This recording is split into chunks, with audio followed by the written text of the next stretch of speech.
Hello दोस्तों, आप सभी को मेरा प्यार भरा नमस्कार। मैं Kiran Sharma, home science department से। मेरा वीडियो पिछला जो था प्रोटीन पार्ट 2 था। आज मैं प्रोटीन पार्ट 3 लेकर उपस्थित हुई हूँ। मुझे उम्मीद है कि आप लोगों को मेरा पिछला वीडियो पसंद आया। तो आप लोगों से मेरा गुजारिश है कि मेरे चैनल को सब्सक्राइब करिए, लाइक करिए, शेयर करिए और इसी तरह अच्छे अच्छे वीडियो को प्राप्त करिए। तो आइए हम लोग प्रोटीन के थर्ड पार्ट को देखते हैं कि थर्ड पार्ट में हम लोग को क्या पढ़ना है। तो हम लोग को पढ़ना था प्राप्ति के आधार पर प्रोटीन को कितने वर्गों में बांटा गया है। तो प्राप्ति के आधार पर प्रोटीन को 2 वर्गों में बांटा गया है। पहला जो है वनस्पत जगत और दूसरा जो है प्राणिज जगत। तो पहला वनस्पत जगत के बारे में हम लोग जानते हैं। वनस्पत जगत क्या होता है? वनस्पत जगत वो होता है जो हमें साग सब्जियों से प्राप्त होता है, उनको हम लोग वनस्पत जगत में रखते हैं। वनस्पत जगत में जो पाया जाता है 9 प्रकार के आवश्यक अमीनो अम्ल पाए जाते हैं। इनको पूर्ण प्रोटीन में इसीलिए नहीं रखा जाता है क्योंकि इनमें एक अमीनो अम्ल की कमी रहती है। ठीक, तो आइए हम लोग आगे चलते हैं। वनस्पत जगत से प्राप्त प्रोटीन जो होते हैं आंशिक पूर्ण प्रोटीन होते हैं। ये कहाँ से प्राप्त होते हैं? दाल से प्राप्त होते हैं, सोयाबीन से प्राप्त होते हैं, बादाम से प्राप्त होते हैं, काजू से, मूंगफली से, सूखे मेवे से आदि से। ठीक, अनाज एवं फल एवं सब्जियों में अपूर्ण प्रोटीन पाया जाता है। जैसा कि मैंने पहले ही आप लोगों को बता दिया है कि इसमें एक अमीनो अम्ल की कमी होती है, तो इसलिए इसे आंशिक पूर्ण प्रोटीन के रूप में रखा जाता है। तो आइए हम लोग प्राणी जगत के बारे में बात करते हैं। तो प्राणी जगत जो होता है उत्तम कोटि का प्रोटीन प्राप्त होता है। इसमें 10 प्रकार के अमीनो अम्ल उपस्थित होते हैं, इसीलिए इन्हें पूर्ण प्रोटीन के रूप में रखा जाता है। तो आइए कहाँ से प्राप्त होता है हमें इसको देख लेते हैं। दूध से प्राप्त होता है, दही से प्राप्त होता है, अंडा से प्राप्त होता है, मांस से, मछली से, यकृत से, पनीर से, छाछ से। ठीक, तो इससे आगे हम लोग बढ़ते हुए प्रोटीन के गुण के बारे में जान लेते हैं कि प्रोटीन जो होता है कैसा होता है। प्रोटीन जो होता है जल में घुलनशील होता है। कुछ प्रोटीन जो होते हैं कोलाइड घोल बनाते हैं। प्रोटीन गर्म करने पर थक्के के रूप में जम जाता है। आप लोग जैसे आप गर्म करने पर थक्के के रूप में जम जाता है। जमे हुए प्रोटीन की पाचन देरी से होती है। पाचन देरी से होने का मतलब जैसे कि आप लोग पनीर वगैरह खाते हो तो वो जो क्या है जब पचता देरी से है। तो आइए हम लोग आगे चलते हैं। कुछ प्रोटीन जो होते हैं सोडियम हाइड्रोक्साइड में घुलनशील होते हैं। कुछ प्रोटीन जो होते हैं तनु अम्ल तथा क्षार में घुलनशील होते हैं। तो आइए आगे हम लोग प्रोटीन के बारे में जानते हैं। प्रोटीन के कार्य क्या होते हैं? प्रोटीन हमारे शरीर में क्या कार्य करता है? तो प्रोटीन के कार्य निम्नलिखित प्रकार के होते हैं। प्रोटीन बहुत सारे कार्य हम लोग के शरीर में करता है। तो आइए हम लोग देखते हैं। पहला, शरीर की वृद्धि एवं विकास करता है। प्रोटीन का मुख्य कार्य जो होता है हमारे शरीर में प्रोटीन वृद्धि एवं विकास करना। इसका एग्जाम्पल हम लोग लेते हैं कि भ्रूणावस्था में आकर बच्चा वृद्धि एवं विकास करना प्रारंभ कर देता है। अब भ्रूणावस्था में जो होता है बच्चा सुई के नोक के बराबर होता है और 9 महीने में एक साधारण सा बच्चा जन्म लेता है और उसके बाद भी उसके वृद्धि एवं विकास होती रहती है। और वही बच्चा लगभग 17 से 18 वर्ष में 5 से 6 फीट का हो जाता है। वजन में 70 से 60 केजी का हो जाता है।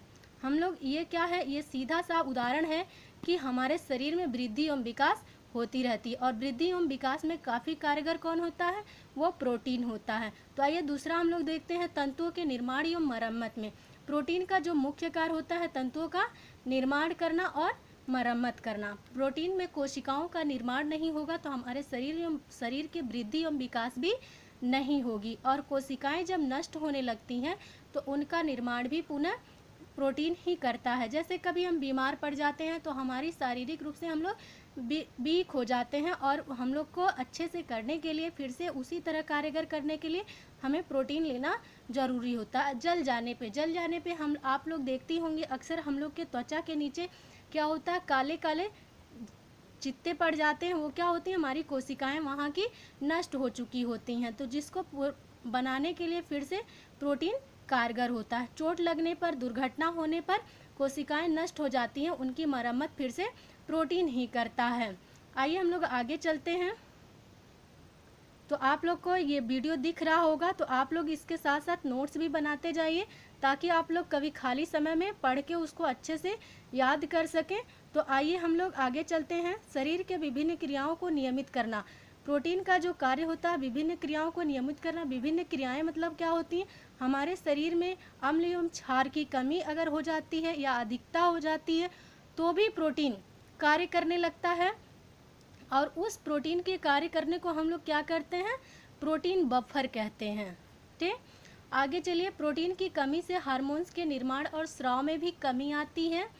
प्रोटीन की यदि कमी हो जाती है हमारे शरीर में तो वहाँ हमारे शरीर में हार्मोन्स भी नहीं बनते हैं और स्राव भी उसका नहीं हो पाता है, और हमारे शरीर जो होती हैं वीक होने लगती हैं। तो आइए हम लोग आगे चलते हैं। प्रोटीन एंजाइम का निर्माण करता है। अगर हमारे शरीर में प्रोटीन की कमी हो जाती है तो एंजाइम का निर्माण भी हमारे शरीर में नहीं हो पाएगा। तो फिर आइए, एंटीबॉडीज़ का निर्माण भी प्रोटीन ही करता है। एंटीबॉडीज़ क्या होता है, हमें बीमारियों से लड़ने की शक्ति देता है। ठीक, तो आगे आए, प्रोटीन हमारे शरीर में परासरण दाब पैदा करता है। परासरण दाब प्रोटीन क्यों हमारे शरीर में पैदा करता है, जल के संतुलन को बनाए रखने के लिए। ठीक, तो आगे आइए, मांसपेशियों के लिए मोएसिन एवं एक्टिन जरूरी होता है। क्यों जरूरी होता है, मांसपेशियों के संकुचन के लिए। अगर ये दोनों चीज़ें नहीं रहती हैं तो मांसपेशियां संकुचित नहीं होती हैं। ठीक, आगे आइए, रक्त का थक्का जमाने में। रक्त का थक्का कब जमता है, प्रोटीन जब होती है तभी रक्त का थक्का जमता है। कभी कभी ऐसा होता है कि जब हमें चोट लगता है तो रक्त हमारा नहीं रुकता है, तो अगर नहीं रुकता है तो कभी कभी ऐसी भी स्थिति आ जाती है कि जान भी चली जाती है लोगों की। तो हमारे रक्त में जो होता है फाइब्रिनोजेन नामक प्रोटीन पाया जाता है जो रक्त का थक्का जमाने का कार्य करता है। अगर आपके कहीं कट जाता है या टूट जाता है या किसी दुर्घटना में आपको ज़्यादा चोट लग जाती है तो उस समय यही फाइब्रिनोजेन जो होता है वो जाल के रूप में हम उस चोट लगे जगह थक्के के रूप में बन जाता है और ब्लड को रुकना पड़ता है और ये ब्लड को रोक देता है। तो आइए हम लोग आगे चलते हैं। क्या पढ़ते हैं, ऊर्जा प्रदान करने में। प्रोटीन जो होता है हमें ऊर्जा देने का भी कार्य करता है। कभी कभी ऐसा होता है हमारे शरीर में कि हम लोग कार्बोज एवं वसा की कमी जब हो जाती है, हम लोग कार्बोज एवं वसा नहीं ले पाते हैं तो वहाँ पे क्या करता है, हमें ऊर्जा देने का कार्य जो है प्रोटीन करने लगता है। ठीक, तो आइए, ये बहुत ही मोस्ट इम्पॉर्टेंट है। 1 ग्राम प्रोटीन से 4 कैलोरी ऊर्जा हमें प्राप्त होता है। ठीक, ये याद करने वाली चीज़ें हैं, ये कंपटीशन लेवल में आती हैं। तो आइए, दूध के निर्माण में प्रोटीन का काफ़ी मुख्य भूमिका होता है। ये माँ के दूध में जो होता है प्रोटीन 1.2% होता है। इसीलिए धात्री माता यानी कि दूध पिलाने वाली जो माता होती हैं, दूध जो पिलाती हैं बच्चों को, उनको ज़्यादातर प्रोटीन की आवश्यकता होती है। तो आइए हम लोग प्रोटीन की कमी के प्रभाव के बारे में जानते हैं। अगर हम लोग प्रोटीन जो होता है कमी जब हो जाती है हमारे बॉडी में तो किस तरह का प्रभाव हमारे बॉडी को पड़ेगा, तो इसको हम लोग जानते हैं। ठीक, तो देखिए, प्रोटीन की कमी के शिकार लगभग 1 से 5 साल के बच्चे होते हैं। ये जो प्रोटीन की बीमारी जो होती है छोटे बच्चों में ज़्यादातर होती है। तो लगभग भारत में प्रतिवर्ष 10 लाख बच्चे जो होते हैं प्रोटीन, कैलोरी, कुपोषण की कमी से जिंदगी से हाथ धो देते हैं। जिंदगी से हाथ धोने का मतलब कि मृत्यु को प्राप्त हो जाते हैं। ठीक, तो आइए आगे चलते हैं।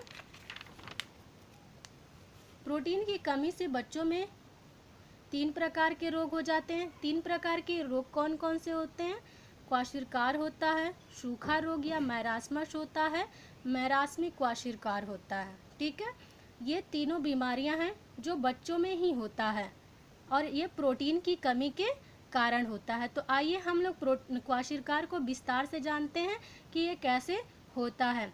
क्वाशिरकार जो होता है ये 1 से 4 साल के बच्चों में होता है। यह ऊर्जा की कमी से होता है। ठीक, ऊर्जा की कमी कैसे पूरा हो सकता है, कार्बोहाइड्रेट और वसा लेकर ऊर्जा की कमी पूरी की जा सकती है। ठीक, हाँ, यह रोग उन बच्चों को ज़्यादातर होता है जो दूध छोड़ने के बाद चावल का ज़्यादा सेवन करते हैं। कभी कभी ऐसा होता है कि किसी कारणवश माँ को दूध छुड़ाना पड़ता है बच्चों का, या तो वो ऑफिशियल वर्कर हैं वह, या तो वो किसी बीमारी से जूझ रही हैं, या तो उनको कोई दिक्कत है तो वो अपने बच्चों को जल्दी ही स्तनपान छुड़ा देती हैं। तो इस इस कंडीशन में वो उस समय अगर चावल का हलवा देती हैं या चावल देती हैं, खिचड़ी देती हैं और चीज़ें नहीं देती हैं, कार्बोहाइड्रेट की मात्रा बढ़ जाती है शरीर में, तो वहाँ क्या होता है, क्वाशिरकार हो जाता है। ठीक, तो क्वाशिरकार के बारे में और चीज़ें हम लोग जानते हैं, ये काफ़ी इम्पॉर्टेंट है, तो इसको आप लोग याद रखिएगा। क्वाशिरकार का पता सन 1935 में चला था। ठीक, क्वाशिरकार का पता लगाने वाले जो थे सिसिली विलियम थे। ठीक, और क्वाशिरकार जो है अफ्रीकन शब्द है, क्वाशिरकार अफ्रीकन शब्द है। तो आइए हम लोग इसके लक्षण के बारे में जान लेते हैं। बाय द वे, बच्चों में अगर क्वाशिरकार हो गया है तो उसके लक्षण क्या क्या होंगे, कैसे हम लोग जानेंगे कि बच्चों में क्वाशिरकार हो गया है। ठीक, तो पहले जो है बालक का वृद्धि एवं विकास रुक जाता है। आप लोग जाहिर सी बात है जानते हैं कि प्रोटीन की अगर जहाँ भी कमी आएगी वहाँ वृद्धि एवं विकास पहले रुकेगा ही रुकेगा। तो ये क्वाशिरकार होने से बालक में वृद्धि एवं विकास रुक जाती है। शरीर में प्रोटीन की कमी से सूजन हो जाती है, यानी कि शरीर फूल जाता है। ठीक, शरीर की मांसपेशियां नष्ट होने लगती हैं। बच्चे के स्वभाव में उदासीनता एवं चिड़चिड़ापन आ जाता है। जिन बच्चों में प्रोटीन की कमी हो जाती है उनमें क्या होता है, वृद्धि एवं विकास रुक जाता है, तो वो क्या होते हैं, चिड़चिड़े होते हैं, हमेशा रोते रहते हैं, या तो मतलब कोई सी भी काम में उनका मन नहीं लगता है, उनका चेहरा भी हंसमुख नहीं रहता है, वो चिड़चिड़े बने रहते हैं, हर समय रोते रहते हैं, चीखते रहते हैं, चिल्लाते रहते हैं। ठीक, तो आइए हम लोग आगे बात करते हैं। ठीक, प्रोटीन की कमी से रक्तहीनता रोग हो जाता है। रक्तहीनता का मतलब क्या होता है, एनीमिया रोग हो जाता है। एनीमिया क्या होता है, ये ब्लड की कमी से होता है। अगर शरीर में ब्लड की कमी हो जाती है तो भी एनीमिया हो जाता है, और प्रोटीन की कमी होती है तो भी हो जाता है। ठीक, तो प्रोटीन की कमी से यकृत में वसा का जमाव हो जाता है। ठीक, आगे चलिए फिर देखते हैं हम लोग सूखा रोग। ठीक, प्रोटीन की कमी से त्वचा शुष्क एवं रुक्ष हो जाता है। मतलब कि जिन बच्चों में प्रोटीन की कमी हो जाती है तो क्या होते हैं, उनकी शरीर जो होती है सूखी सूखी दिखाई देती है, वो खुश नहीं रहते हैं, उनके चेहरे पे हमेशा चिंताजनक छाया रहता है, वो बिल्कुल भी हंसते खेलते नहीं हैं। बालक के सूखे रूखे हो जाते हैं, चमकहीन हो जाते हैं, जैसा कि आप लोगों को हमने बता दिया।